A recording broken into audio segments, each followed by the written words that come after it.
Halo Sobat ATR BPN, kita ketemu lagi di ATR BPN Podcast. Kali ini saya bersama Sesdirjen Penanganan Sengketa Konflik dan Perkara, Ibu Setiawantini. Apa kabar Bu Tini? Baik Mbak Yuli. Ya. Bu Tini ini lebih akrabnya kita panggil Mbak Tini. Kita akan ngobrol tentang penanganan pengaduan terkait kasus-kasus pertanahan. Tentunya kita ketahui bahwa kalau untuk pengelolaan pengaduan itu berada di Biro Humas, tetapi salah satu tupoksi dari Dirjen 7 adalah menangani tentang kasus-kasus terkait dengan pertanahan. Bu Tini, yang ditangani oleh Dirjen 7 terkait penanganan pengaduan itu kasus-kasus seperti apa? Jadi gini Mbak Yuli, di Dirjen 7 itu menangani kasus pertanahan. Kasus pertanahan itu ada 3 sengketa, konflik, perkara. Nah kasus ini biasanya adalah memperebutkan atau mempermasalahkan kepemilikan atas bidang tanah yang sama oleh 1 orang atau oleh 2 orang atau lebih. Jadi 1 bidang tanah diklaim kepemilikannya oleh 2 orang atau lebih, itu Mbak. Jadi yang diselesaikan oleh Dirjen 7 atau yang ditangani oleh Dirjen 7 adalah penyelesaian klaim kepemilikan tanah oleh lebih dari 1 orang, itu Mbak. Di situ ada sengketa, konflik, dan perkara. Kalau begitu, apa sih perbedaannya sengketa, konflik, dan perkara pertanahan itu? Kalau sengketa pertanahan itu adalah perselisihan kepemilikan atas bidang tanah oleh 2 orang. Jadi misalnya antara saya dengan Mbak Yuli. Jadi hanya orang per orang. Itu bisa orang dalam arti yang sesungguhnya, bisa badan hukum dengan orang, bisa badan hukum dengan badan hukum, atau instansi pemerintah dengan badan hukum.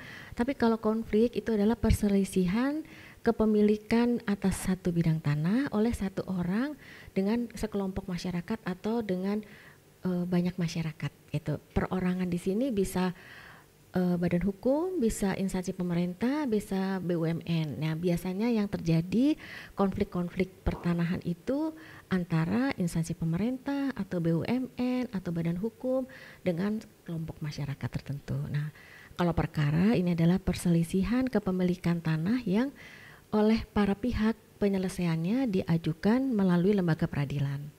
Nah, nanti dari Dirjen 7 ini bertugas untuk menangani kasus tersebut dengan beracara di pengadilan berdasarkan surat kuasa yang diterbitkan oleh Menteri. Kira-kira seperti itu Mbak Yuri. Kalau masyarakat ingin mengajukan pengaduan terkait dengan masalah kasus-kasus pertanahan, itu ada syaratnya nggak Mbak Tini? Nah, ini sesuai regulasi kita ya Mbak Yuli. Kalau dulu itu kita tidak membuat persyaratan terhadap masyarakat yang mengajukan pengaduan kasus. Akibatnya pengaduan kasus itu banyak sekali. Nah, kita untuk menanganinya di awal pun menjadi kesulitan karena informasi yang diberikan itu sangat minim di dalam surat pengaduan tersebut. Yang kedua, kadang-kadang pengadu ini tidak jelas identitas dan legal standingnya. Nah, di dalam regulasi kita yang baru, Permen 20 tahun 2001, itu kita mensyaratkan bahwa apabila masyarakat akan mengajukan pengaduan kasus pertanahan, mereka harus memenuhi persyaratan yaitu melengkapi identitas diri, surat kuasa, dan identitas pemberi dan penerima kuasa apabila dikuasakan. Artinya si pemilik tanah tersebut tidak mengajukan pengaduan sendiri. Kemudian yang bersangkutan juga harus melampirkan fotokopi bukti kepemilikan. Bukti kepemilikan yang dia miliki itu apa? Kemudian dia juga harus bisa menceritakan kronologis kasusnya. Kronologis kasusnya itu objeknya di mana, letaknya di mana, luasnya berapa, dan kronologis dia memilikinya seperti apa dari awal sampai pengaduan itu diajukan. Nah, kurang lebih minimal ada persyaratan itu, Mbak. Nah, kalau tidak memenuhi persyaratan tersebut, akan kita kembalikan kepada pengadu untuk dilengkapi terlebih dahulu. untuk dapat kita tindak lanjuti. Kira-kira seperti itu, Mbak. Berarti kalau nggak ada legal standingnya itu tidak terpenuhi ya syarat untuk ditindaklanjuti pengaduan yang masuk. Iya, jadi kita akan menindaklanjuti terhadap pengadu yang memang punya legal standing terhadap tanah itu, baik dia selaku pemilik sendiri atau bertindak selaku kuasa. Gitu. Kalau pengaduan yang masuk, bagaimana caranya di Dirjen 7 ini mengelola pengaduan tersebut? Kan tentunya tadi kan ada perkara, ada sengketa, ada konflik. Nah itu pengelolaan pengaduan di internal itu sendiri seperti apa, Mbak? Nah kalau perkara itu mungkin lebih simpel, Mbak Yulia, karena kita mengikuti jalannya penanganan perkara tersebut di pengadilan.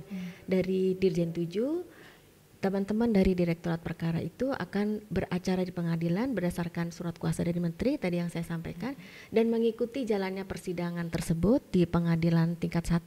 Di pengadilan negeri itu di situ ada agenda-agenda sidang, membuat jawaban, kemudian pembuktian, pemeriksaan saksi, dan lain sebagainya sampai putusan pengadilan negeri itu inkrah. Kalau PPN di pihak yang kalah, nanti ada upaya hukum lain, bisa ke tingkat pengadilan tinggi, kemudian masih ada juga di kasasi dan peninjauan kembali di Mahkamah Agung. Nah kalau sengketa dan konflik itu relatif hampir sama, Mbak, hampir sama, dan Dirjen 7 itu menerima distribusi pengaduan kasus tersebut melalui aplikasi persuratan. Itu kalau kita menerima melalui daring, nanti akan kita seleksi juga persyaratannya dan akan kita masukkan lebih dahulu ke dalam aplikasi persuratan. Intinya kita menerima semua pengaduan kasus itu dari aplikasi persuratan, baik dari Biro Umum secara langsung ataupun kita distribusi dari TUPP.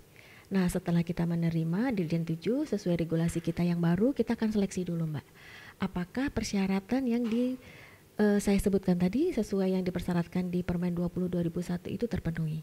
Kalau tidak terpenuhi, tadi saya sampaikan bahwa kita akan mengembalikan dulu kepada pengadu untuk dilengkapi terlebih dahulu. Kalau persyaratan itu sudah terpenuhi, persyaratan minimal tadi sudah terpenuhi, kita akan masukkan ke dalam aplikasi SKP yang kita namakan aplikasi Justisia. Nah, di dalam aplikasi Justisia itu atau melalui aplikasi ini akan kita distribusikan ke Direktorat Sengketa atau Direktorat Konflik yang mempunyai kewenangan untuk menangani kasus tersebut. Nah, selanjutnya proses penanganannya itu akan diupdate di dalam aplikasi tersebut by profile. Jadi setiap tahapan proses penanganan oleh masing-masing profil itu harus dan wajib diinput di dalam aplikasi SKP. Begitu, Mbak. Jadi nanti kita akan dapat memonitor perkembangan penanganan kasusnya tersebut melalui aplikasi. Khususnya ini konsumsi memonitor ini masih di internal kita ya, Mbak ya. Jadi mungkin pimpinan baik itu Pak Menteri, Pak Dirjen maupun Pak Direktur itu bisa melihat progres penanganan kasusnya tersebut by aplikasi tersebut. Itu, Mbak. Mbak Tini, ini kan begitu panjangnya ya proses dalam rangka menyelesaikan satu kasus. Kalau kita boleh tahu, itu berapa lama sih rata-rata menyelesaikan satu kasus yang ada, baik sengketa, konflik atau pertanahan? Apakah ada SOP-nya ya, Mbak? Jadi kita sedang menyiapkan draft SOP untuk lamanya jangka waktu penanganan kasus. Penanganan kasus ini kita bedakan sesuai klasifikasi, ada sedang, berat, dan ringan. Kalau ringan itu diharapkan dalam waktu 17 hari sejak gelar awal atau sejak ditangani oleh direktorat yang punya kewenangan untuk menangani tersebut, kurang lebih diharapkan 17 hari itu sudah keluar jawabannya. Kalau yang kasus sedang itu kurang lebih 48 hari atau paling tidak 42 hari. Nah, kalau kasus berat ini yang memerlukan waktu lebih lama itu minimal bisa sampai 82 hari kerja, Mbak. Karena untuk kasus-kasus yang berat itu yang punya permasalahan yang lebih kompleks, itu tentunya kita memerlukan tahapan penanganan yang menjadi lebih panjang karena kita perlu juga berkoordinasi dengan instansi lain, di samping kita mungkin akan menjadi beberapa kali kita melakukan penelitian untuk mengumpulkan data yang lebih komprehensif untuk mengambil suatu keputusan gitu. Mbak Tini, tadi kan banyak sekali proses yang harus dilewati untuk menangani satu kasus. Nah, terhadap beberapa proses yang ditangani itu, apakah terinfo oleh masyarakat? Bagaimana caranya masyarakat mengetahui bahwa prosesnya sudah sampai di mana? Ya, oke Mbak Yuli. Sementara ini yang kita lakukan sesuai permen kita yang baru juga ya Mbak Yuli ya. Nah, tadi setelah Sesdijen itu mengklasifikasi atau menyeleksi terhadap kasus-kasus yang sudah memenuhi persyaratan, kemudian kita distribusi ke Direktorat Teknis yang menangani, itu kami dari Sesdijen akan menyurati ke pihak pengadu bahwa pengaduan saudara sudah kami terima dan diteruskan ke Direktorat Sengketa atau Direktorat Konflik untuk ditangani lebih lanjut. Nah, paling tidak terinformasi di situ, Mbak. Nah, selanjutnya di Direktorat Sengketa atau di Direktorat Konflik itu ada tahapan penanganan yang kedua ya. Yang pertama itu pengkajian, kemudian yang kedua itu gelar awal. Di gelar awal ini adalah langkah untuk menentukan lebih lanjut terhadap penanganan kasus tersebut. Ada 4 alternatif penyelesaian atau tindak lanjut dari gelar awal tersebut. Yang pertama akan disurati kepada pengadu, artinya dari direktorat itu langsung bisa menjawab pengaduan masyarakat tersebut. Yang kedua bisa juga akan diteruskan ke Kanwil atau Kantah untuk meminta kelengkapan data pendukung yang diperlukan. Yang ketiga, mungkin saja pengaduan tersebut ternyata kewenangan instansi lain. Misalnya Mbak, kewenangan mengenai masalah kawasan hutan. Nah, nanti akan kita teruskan ke Kementerian Lingkungan Hidup. Nah, yang terakhir ini mungkin ini akan ditangani lebih lanjut. Mereka akan menyiapkan kertas kerja penelitian dan surat tugas penelitian untuk melakukan tahapan penanganan lebih lanjut. Nah, di gelar awal ini juga akan diinformasikan kepada pengadu bahwa pengaduan saudara sudah diterima oleh Direktorat titik-titik ya sengketa atau konflik dan sudah ditangani di gelar awal. Selanjutnya akan ditangani lebih lanjut dengan tahapan penanganan selanjutnya. Baru itu yang bisa kita informasikan kepada masyarakat, Mbak. Nah, di dalam penanganan kasus itu ada beberapa tahapan yang tadi saya sebutkan. Pertama adalah pengkajian, yang kedua gelar awal, kemudian ada penelitian, ekspos hasil penelitian, kemudian ada rapat koordinasi, ada gelar akhir, baru diambil suatu keputusan penyelesaian. Nah, kedepannya sebenarnya saya berharap tahapan-tahapan itu paling tidak bisa diketahui atau diakses informasinya oleh masyarakat, gitu Mbak. Okay. Sebetulnya cukup ini ya Bu Tini ya, cukup jelas ya tahap-tahapan yang dilalui. Namun demikian tadi kan disampaikan bahwa SOP untuk kasus yang ringan itu 17 hari, kasus yang berat itu 82 hari dan sedang itu 48 hari. Nah, dalam hal ini apakah pada saat kita menyampaikan bahwa kasus ini sudah didistribusikan ke dirjen direktorat terkait ataukah kasus ini selesai? Maksudnya yang 17 hari, 48 hari dan 82 hari ini. Ini SOP masih draft ya Mbak ya, kami masih menunggu pengesahan dari pimpinan. Nah, itu dihitungnya dari sejak gelar awal tadi Mbak. Sejak gelar awal. Iya. Sejak gelar awal itu kan diputuskan kalau itu ringan tentunya langsung bisa dijawab ke pengadu. Nah, paling lambat itu 17 hari itu harus sudah bisa menginformasikan kepada pengadu. Tapi kalau itu kasus ringan itu berapa tadi 48 hari ya, 48 hari. Nah, itu dihitungnya juga dari gelar awal tersebut. Jadi kita menghitungnya startnya itu dari gelar awal ketika sudah dilakukan pengkajian dan dilakukan analisa internal di dalam direktorat tersebut untuk menentukan sikap terhadap penanganan pengaduan kasus tersebut. Gitu. Tapi pada saat kita memberitahukan kepada masyarakat bahwa kasus ini sedang ditangani, itu berapa hari? Adakah SOP-nya dari surat masuk sampai masyarakat pengadu itu mengetahui sebetulnya itu berapa hari? Nah, itu yang mungkin kita belum siapkan Mbak Yulia. Ini ide yang bagus juga. Nanti mungkin akan kita atur dari pertama kali masuk atau pertama kali diterima di Dirjen 7 sampai masyarakat itu terinformasi itu mungkin nanti menjadi bagian kita untuk membuat SOP-nya Mbak, supaya masyarakat tidak terlalu lama menunggunya. Kadang-kadang sebetulnya masyarakat itu tidak mempersoalkan lama, tetapi jelas bahwa pengaduan saya ini diterima baik dengan BPN dan ditindaklanjuti. Jadi mungkin informasi itu ya, Mbak Tini ya. Baik Mbak Tini, tentunya tadi kita sudah menanyakan bagaimana pengelolaan yang ada di internal Dirjen 7, bagaimana proses penanganan yang harus dijalankan. Nah, untuk itu kira-kira ada nggak kendala atau hambatan dalam mengelola itu sendiri? Kan tadi itu kan kalau saya lihat banyak sekali prosedur-prosedur yang harus dilalui gitu. Nah, mungkin apakah ada kendala atau hambatan? Hambatan dalam mengelola pengaduan ya Mbak. Nah, kalau hambatan dalam mengelola pengaduan ini sejauh ini yang kami rasakan itu kadang-kadang kita menerima pengaduan yang berulang-ulang untuk kasus yang sama Mbak. Nah, kasus yang sama ini ditanyakan bukan hanya oleh pihak yang punya kepentingan, tapi bisa juga oleh dari ORI, dari DPR, dari Menpan untuk mengadukan kasus yang sama. Nah, itu menjadi seolah-olah kayaknya pengaduan itu banyak gitu ya Mbak. Padahal sementara kasusnya ya itu saja sebenarnya yang ditangani atau yang diadukan. Kemudian yang kedua, kadang-kadang juga yang dari kendala dari kita yang jadi menghabiskan waktu ya Mbak.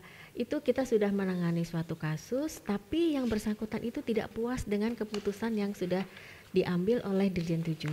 Nah, selanjutnya yang bersangkutan ini mengadu ke DPR, ke ORI, ke Menpan. Nah, selanjutnya Menpan ORI itu meminta informasi lagi ke BPN. Nah, sejauh ini kami masih memberikan informasi itu manual.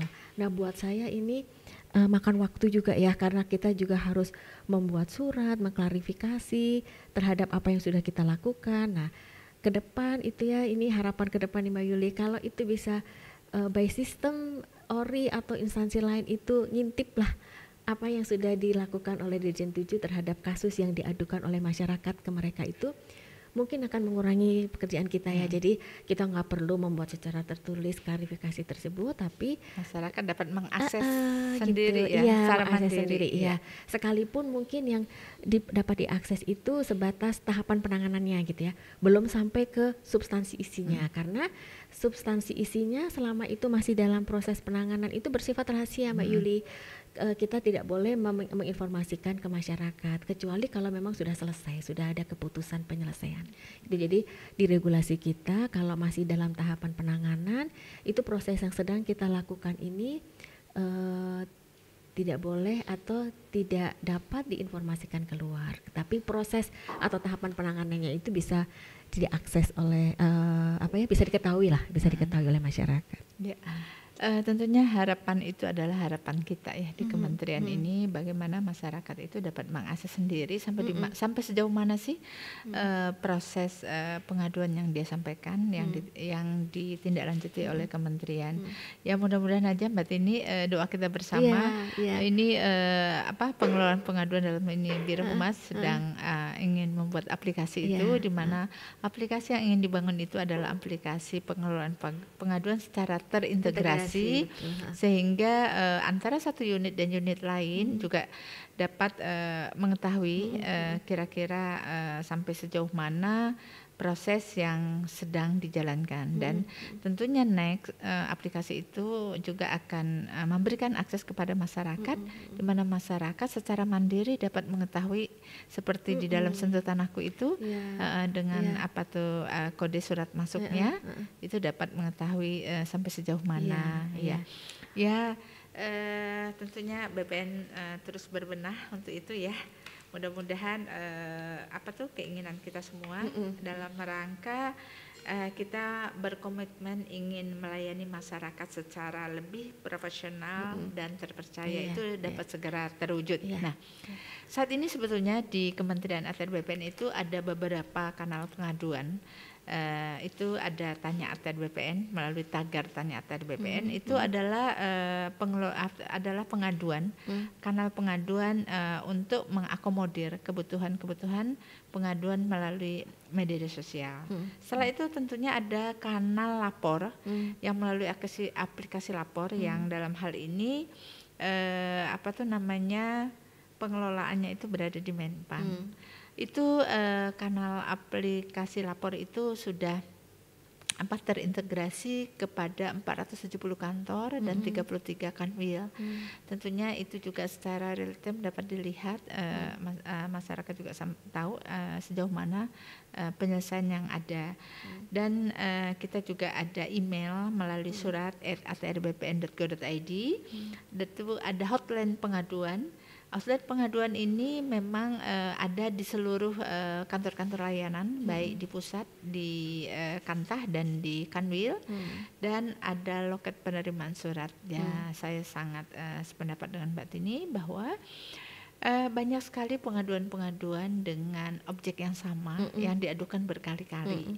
Ya, kalau kita menghitung dengan jumlah, seolah-olah jumlah pengaduan itu banyak sekali ya Mbak. Padahal objeknya itu aja. Nah, memang kita juga secara administrasi juga sedang ada pembenahan dalam hal ini. Bagaimana nanti pengaduan itu parameternya adalah mungkin kalau untuk masalah kasus-kasus pertanahan itu melalui objeknya, tetapi kalau masalah pengaduan yang sifatnya adalah informasi ketidakpuasan itu tentang layanan sampai di mana, itu mungkin lebih kepada melalui subjeknya. Jadi kalau objek itu pasti satu, bisa saja satu objek diadukan oleh banyak subjek, kan itu kemungkinan itu sangat tinggi ya Bu Tini ya. Baik, kalau begitu Sobat ATR BPN, demikian obrolan kita pada hari ini bersama Sesdirjen Penanganan Sengketa Konflik dan Perkara Ibu Setiawantini. Terima kasih tentunya, semoga kedepannya ATR BPN akan jauh lebih baik dalam mengelola pengaduan tentang kasus-kasus pertanahan ya.